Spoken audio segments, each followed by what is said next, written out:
Aziz aka sochlar o'sib ketibdi yoki nima qilamiz? Atilab yoningizga keldim, shuni ozgina o'stirib, boshqa qilib, shu to'y bob, tayyorgarlik qilib, chiroyli qilib qo'yasizmi? To'yingiz-a? Xudo xolasa edi. Bo'ldi.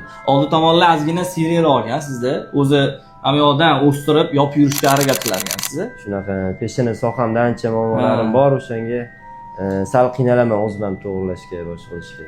Bo'ldi, uni to'g'rilashga harakat qilamiz. Sochingiz o'ta yumshoq, ob'yom olmaydigan sochda. Hozir biz buni agarda tabiiy shu holatida qiladigan bo'lsak, uzunroq qoldirganimiz yaxshi. Lekin to'yga boshqacharoq, yopibroq qilishimiz kerak bo'lsa, ozgina qattiqroq ob'yom berishimiz kerak bo'ladi.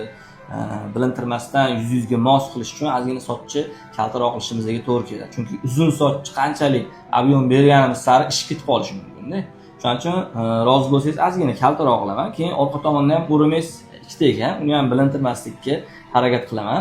Agarda soqolingizni mana shunaqa uzun qilib yurmayman desangiz, hozir o'sib ketgan bo'lsa, buni ham sal forma beraman. Yuzingizga mosroq qilib, yuzingizda imkon qadar mana bu boshingizni hajmiga moslab chiqarishga harakat qilaman.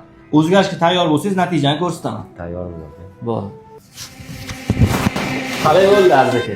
Vau, Dilmurod aka gap bo'layotgan aka. Vashshi cho'tki lekin zo'r chiqdi. Qo'lingiz dard ko'rmasin. Soqol nima deyapti?